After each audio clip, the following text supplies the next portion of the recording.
Hello, everyone. Welcome back to the LEADx Leadership Show. I'm Kevin Cruz, and today we have another in our series I'm calling #Scaling Leadership. It's where we get advice on how to launch and build effective leadership development initiatives. And of course, we talk about great leadership advice too. Now, my guest today, she used to be the Senior Director of Leadership Management and Employee Development at Microsoft. She led their executive development efforts for over 11,000 managers. Now, today, she's an executive coach. She coaches CEOs around the globe. She's presented at TEDx and has keynoted all around the world. You can also find her articles on Forbes, HBR, Fast Company, and Inc. My guest today is Sabina Nawaz. Sabina, welcome to the LEADx Leadership Show. Thank you, Kevin. It's been delightful. We were talking, pre-recording about writing and leadership ideas and coaching, and it feels like I've already known you for so long. But you're one of my new friends who I discovered while doing some research and just found wow, great ideas. And so I'm just thrilled to bring you to the LEADx audience and to start our friendship. I'm so looking forward to getting right down to it and playing in the dirt with you, Kevin. Love it. Love it. So I mentioned, before the show, I read your short bio, but in your own words, tell us about your background, just your career arc and your interest in leadership development. Where did it come from? My undergraduate and graduate degrees, Kevin, are in computer science, electronics, and computer systems engineering. So it made intuitive sense to go into leadership development as a professional. I actually started my career at Microsoft in software development, and over 9 years worked in all aspects of developing software products and managing organizations that did that in Windows, Internet Explorer, MSN, a number of startup projects that went nowhere, and so on. And then one day decided I was going to switch careers. And my first conscious exposure to leadership development was the investment that Microsoft as a company made in my own career by allowing me to switch completely from software development as a senior technical woman that nobody wants to lose, leadership development, where all I had to bring to the table was street smarts. I had no formal training or certification or education in it yet. And the company was willing to take a chance on me and put me in a senior role in charge of all of the leadership development, management development, employee development, and succession planning for the enterprise. Wow. So that's how it all started.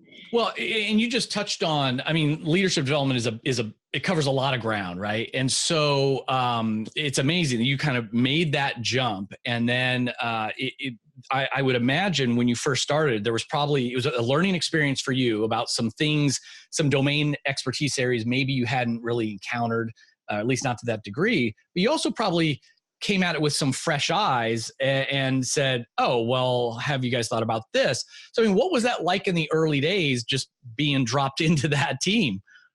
It was a mix of so many different things. It was exhilarating to be in charge of a team that was solely focused on leadership development, because I realized that, and I had gotten feedback from many people, wow, you're a great manager. Don't get me wrong, I also had feedback from people who thought I was a sucky manager.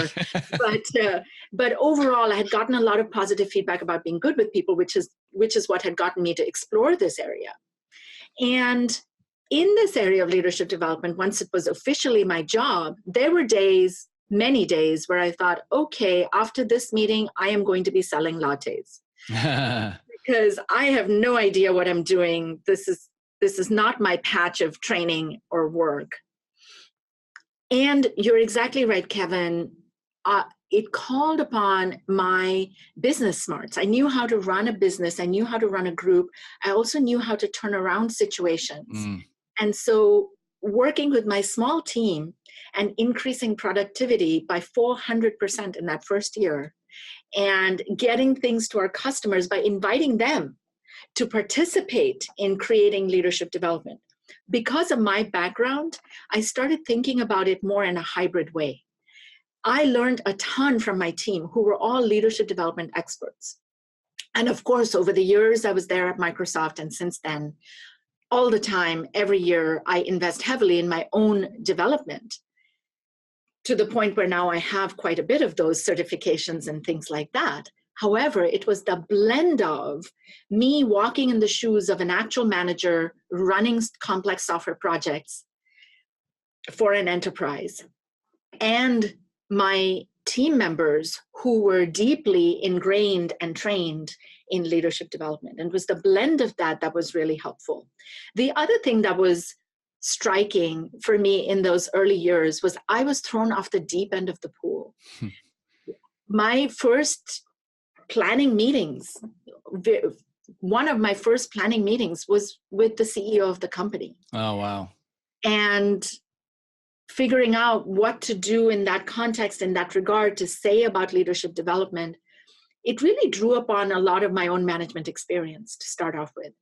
And we worked on an annual succession planning process. And the first year, I remember Steve Ballmer telling me, Sabina, the glass is filling, but it's not half full. That's a Ballmerism I haven't heard before. That's pretty good. Which was a very polite and nice way of telling me, you better not screw it up next year. And so it taught me a lot of humility to say, this is different. Just because I'm smart doesn't mean I can solve every problem. I've got to get the training. I've got to understand. I've got to deeply listen. Mm-hmm. And that's what I did my second year, is deeply listened over a series of 10 different offsites with all of my HR colleagues. So I'm sure one of the questions you're going to ask is about what makes leadership programs successful. Indeed. I don't think it's rocket science. I mean, there are a lot of those standard blocks of training and teaching and content that are fantastic that we can put together, but they're not going to get a grip in an organization unless you've really co-created it with your partners, your HR business partners who are really going to help it get its legs, with the executives who are your customers. And we did that through a series of 10 offsites. That was one of the highlights of my career. I had initially told my boss, well, you know, I've benchmarked 30 different companies. I've had the meeting with Bill and Steve and the 20 top VPs to get their approval on this. I've had one offsite with our HR partners. I should be able to get something going in the next 2 months. I couldn't be more wrong. It was a matter of shelving all of that knowledge I'd gathered and zipping my lips, sitting on my hands, biting my tongue, literally at times, and really learning from the wisdom of my HR business partners to say, what is it like with you when you try to pitch these to your clients? What are the other things that are there in their day-to-day lives that I'm not aware of? Where I'm thinking my program is just the solution to all of their problems. It really helped us create a program that lasted over time instead of reinventing it every single year, the Groundhog Day, if you've seen that movie of leadership development programs. We were able to create something that lasted over the course of years.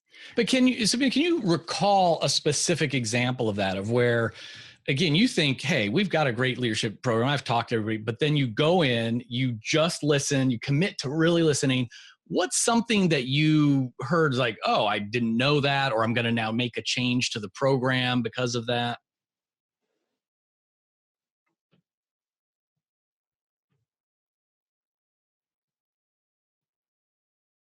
I'm not sure, Kevin, I can tell you an exact component.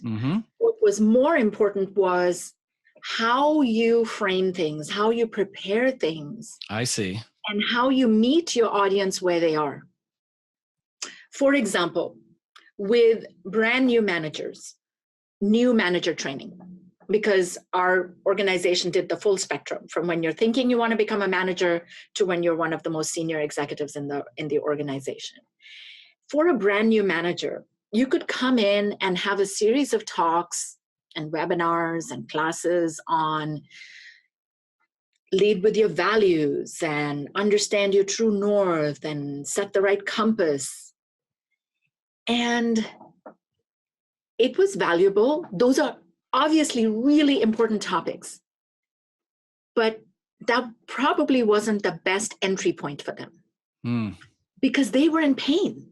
When do we promote managers into managers in a corporation when they're great individual contributors usually. Right, right.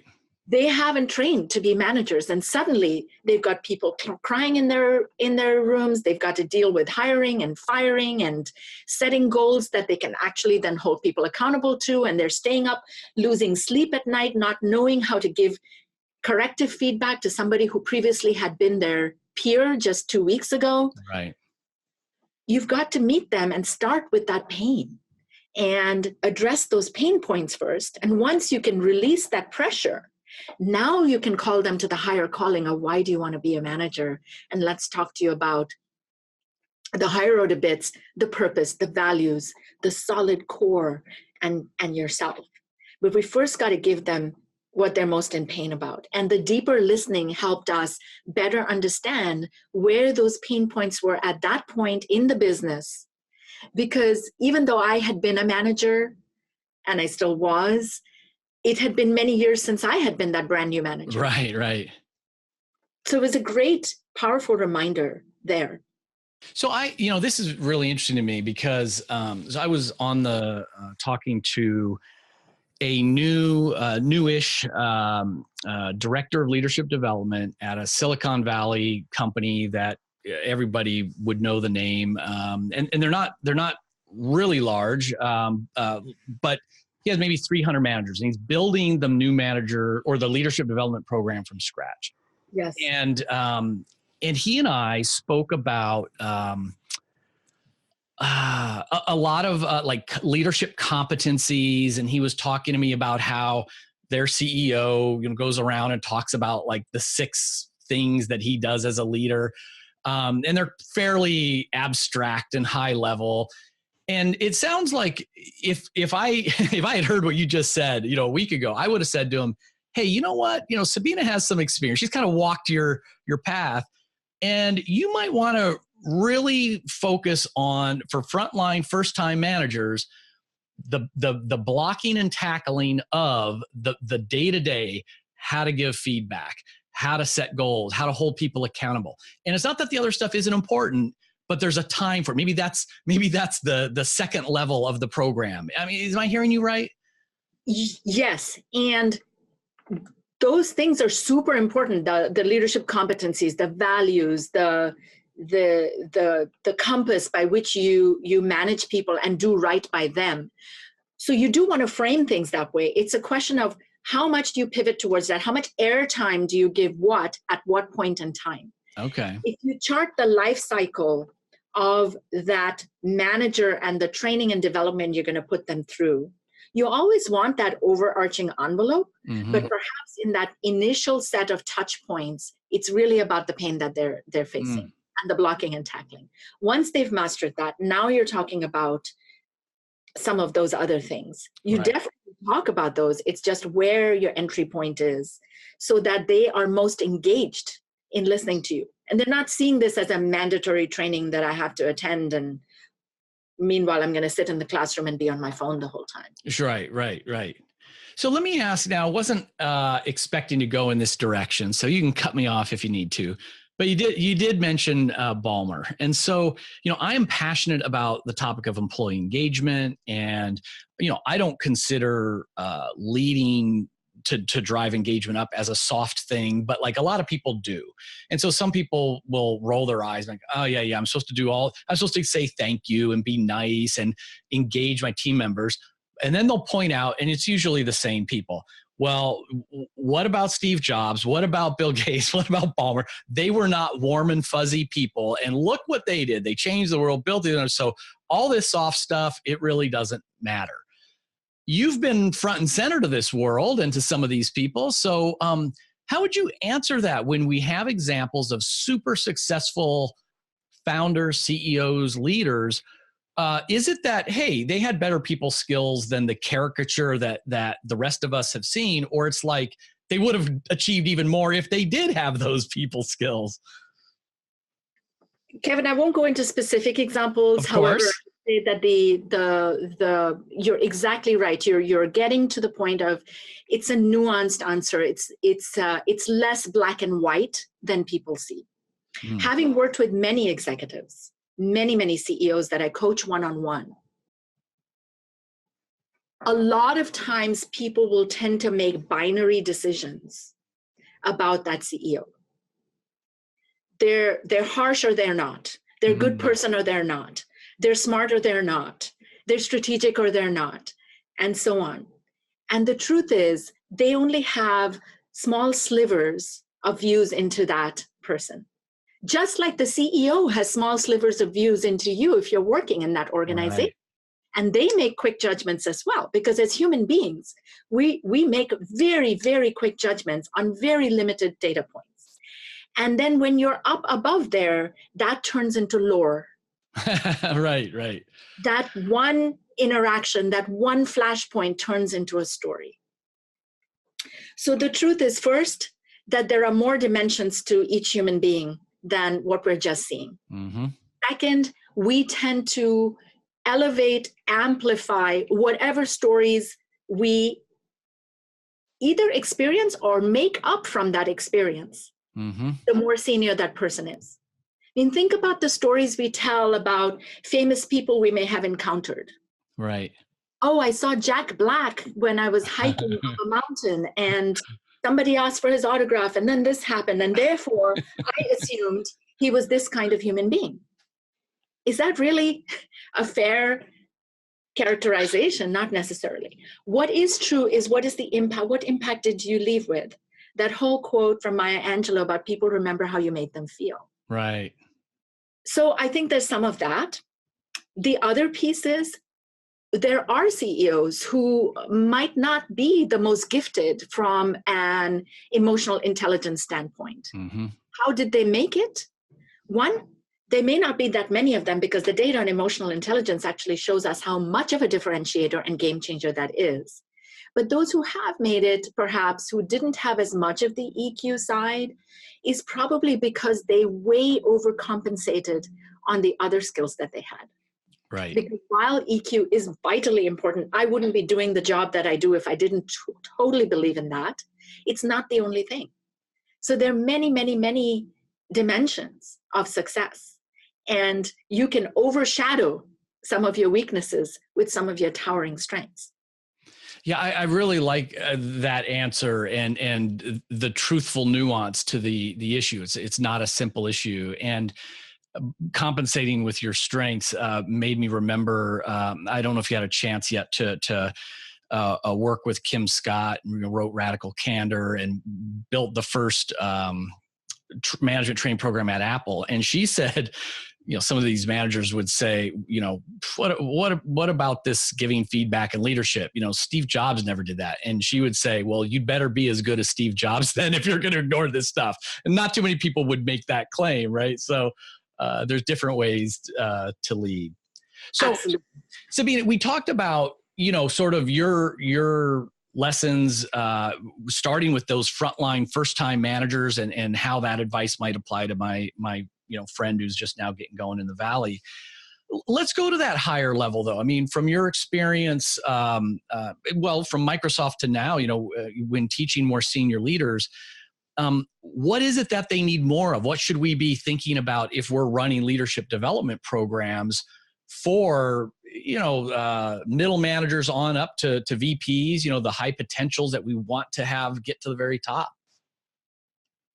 3 words, Kevin: experience, connection, and continuity. It's got to be experiential. Again, the content, there's a lot of great, awesome content, some of which I create myself and I love.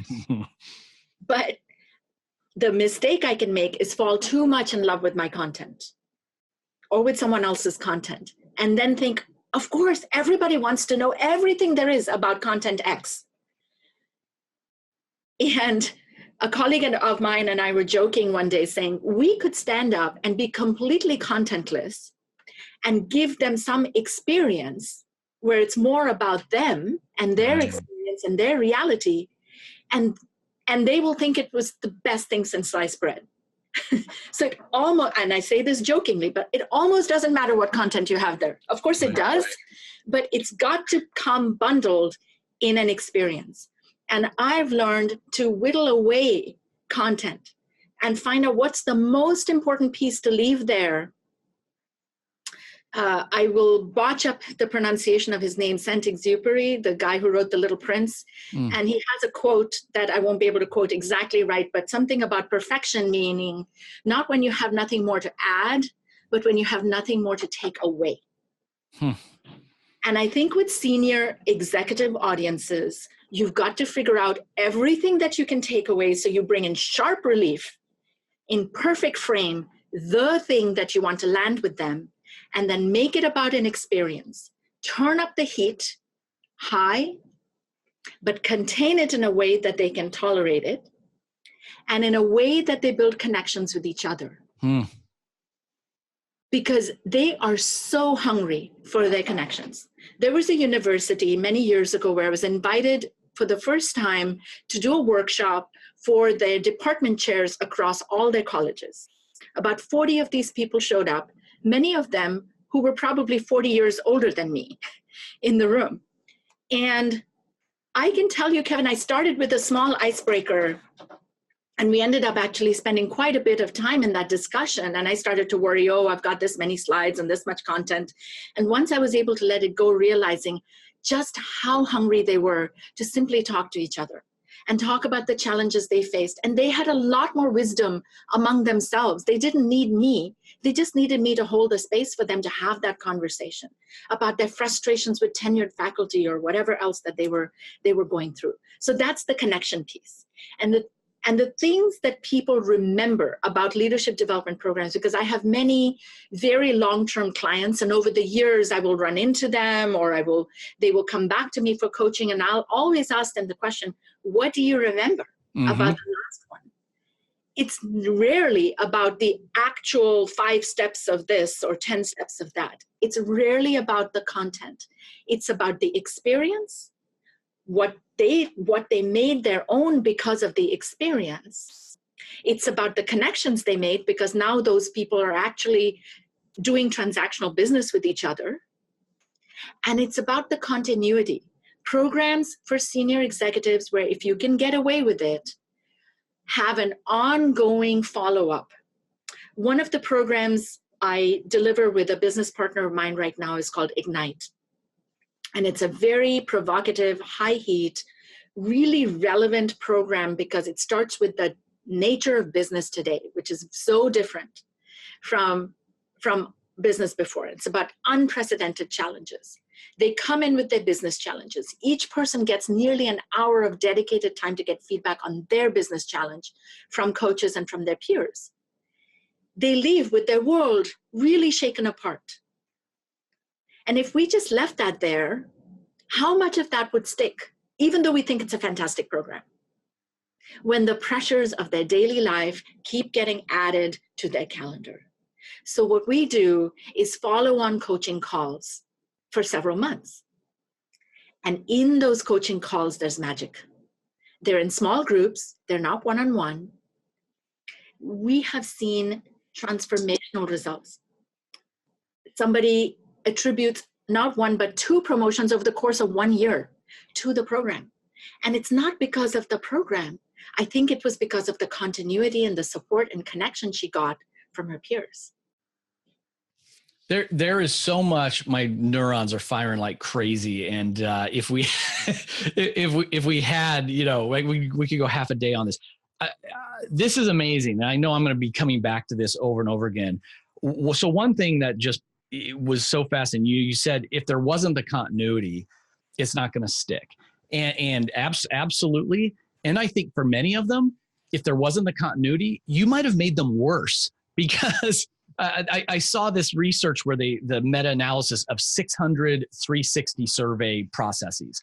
1/3 the managers improved, 1/3 the managers got worse, and 1/3 there was no change. And the ones who got worse, a lot of it was they were given this startling feedback, right? So this new self-awareness or where their gaps were, and that can shake their world. You can certainly get their attention. But then if you don't follow up with the action plan or a coach or something like that, all of a sudden they might just, be struggling with that anxiety or leaping to the wrong conclusions or become defensive or whatever those things might be. I mean, this is one silly example. But if you're going through like such a shaking in that day, to not feel confident and safe that you'll be able to work through this with your new friends and coaches in the future, I mean, I could see that that could cause some problems. And I also, just for our listeners, you made me remember there was a short time. Most people don't know that I did this. I was the executive director of a nonprofit society, and so I would have a board of directors that would come together every 3 months. And me being, the introvert, a task-driven guy, achiever guy, we're trying to turn the organization around. I would pack that agenda. Sabina, I was so stupid. I'm embarrassed now. I mean, I'm showing you these slides and I want you to read this report and everybody's got assignments. And what would happen was I would begrudgingly give everybody the 1 hour to have lunch. I would want it to be a working lunch, right? And then we would have lunch and they would start talking without my help about like, hey, I was just told I've got to launch this training program in Europe in 90 days. Does anybody have any good European vendors? Hey, we're rolling out the new CRM and blah, blah. They just started to talk about what their real world today challenges were. And immediately they got ideas, they got emotional support, some empathy, and a list of resources. And that hour, like I would be like, okay, everybody, 1 o'clock, time to get back to it. Like, okay, just a second, Kevin, this is valuable stuff. And what I learned over the years was I almost didn't care about the agenda anymore. It would be like, oh yeah, budget, update on task force, and then let's have a whole lot of time to just connect. I didn't have the words for it, and I wasn't responsible for the experiential. They took it into their own control, but it was a magical experience. That board, I don't think they stayed together because of me or even their passion for this is really crazy, but it wasn't about the society. It became about their group. It was like a peer development and support group. Yes. Yes. And that is I believe the higher you go in an organization, the more vital that becomes. Because who are you going to turn to? Who are you going to talk to? That's one of the reasons people hire me as an executive coach, because I'm one of those safe people they can talk to where it doesn't become news headlines or impacts the stock price. And similarly, if you can create enough safety in a cohort that learns together, that is raw and vulnerable with each other, you've got to create safety in order to have heat. And you've got to have heat in order to have learning and development and transformation. To your point on the 360s, I personally would consider it irresponsible to do a 360 and then not do follow-up work with them. So I would not take that on. Yeah. I think it's a form of consulting malpractice or human capital malpractice to give the patient the diagnosis and then say, good luck with that, and off they go. Tell me more about, like, I really like you keep coming back to this word heat, turning up the heat. And what does that mean to you? Like, how do you turn up the heat in one of your coaching, group coaching programs, your training sessions? How do you turn that heat up? Wow. How much time do we have? You can give us one idea.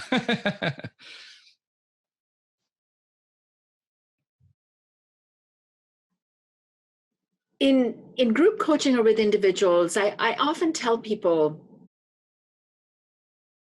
the reason we're working together is not because you're not good. Coaching, fortunately, is no longer a profession where you're coming to it remedially or where you're on the verge of getting fired and the manager's trying to check a final checkbox or having you as a management doula. Right. Coaching is, you're fantastic. And yet there's something that's still stuck or something more that you want to achieve or do or leave behind.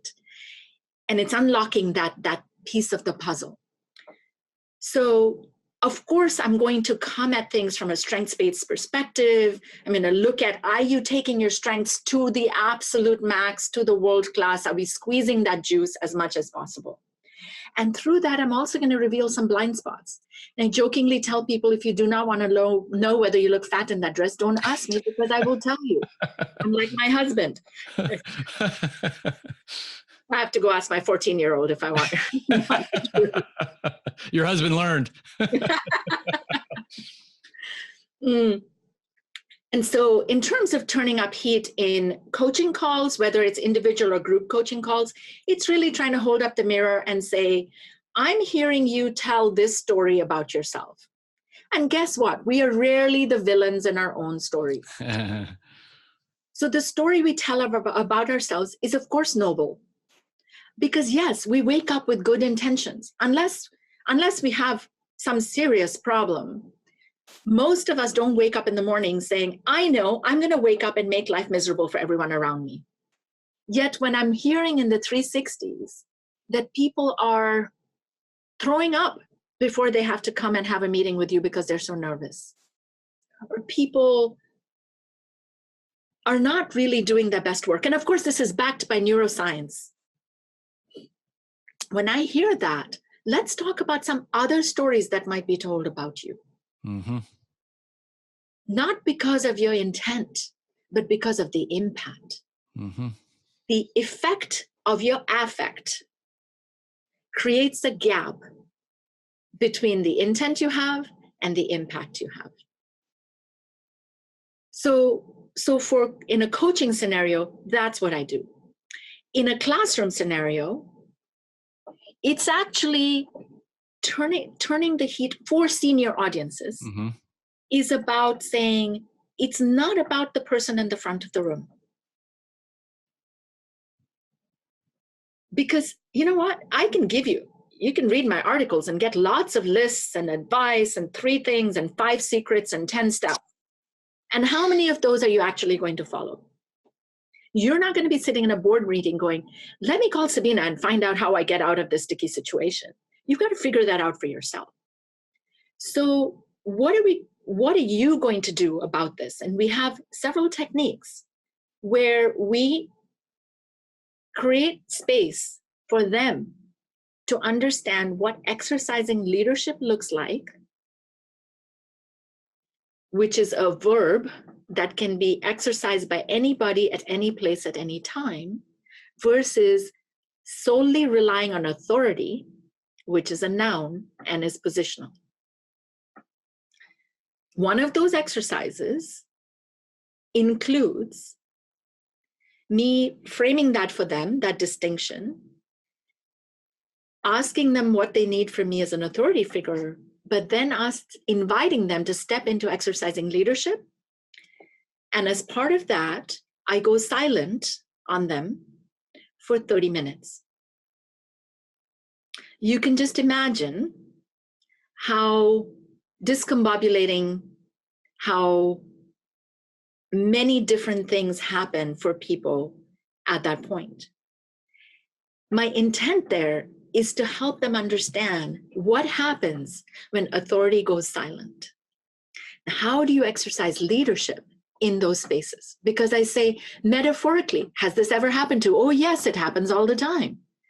So they leave that evening feeling quite disturbed and probably not liking me very much. Which, of course, is something I really like, and I have to set that aside in the service of their learning. And the next morning they come in and we do some sense making around that. Well, what happened? What were the first, second, and third moves when the person in the front of the room went quiet? What did you do to get your own answers, seek your own answers, versus continuing to want to seduce authority or put in a proxy authority or take out authority? So those are a couple of examples of turning up the heat. That's incredible and profound, even not having experienced it, but just hearing about this idea of, and really, again, having them go through that experience of, wow, what happens when authority is removed? What happens and what should happen in those cases? Sabina, I wish we had more time. We have to wrap it up, but the big question I've got now isn't so much about leadership development, but certainly relying on your own experience as a leader. Imagine, you're giving advice to the younger version of yourself who's stepping into the management role of very first time, I mean, what would be the one or two key things you wish someone had whispered in your ear? As a new manager? Yeah. One would be to separate out yourself from your role. As a new manager, I took everything on personally, and I thought, I have to add value versus I have to add value in my role as manager. So understanding that when you have to do something tough as a manager, that might not land positively with everybody, that if you removed yourself and put in somebody else, the same thing would happen. That you're not a loser, that we all have to experiment our way into this. You're going to mess up at times. Take ownership for that mess up. I mess up all the time, even now.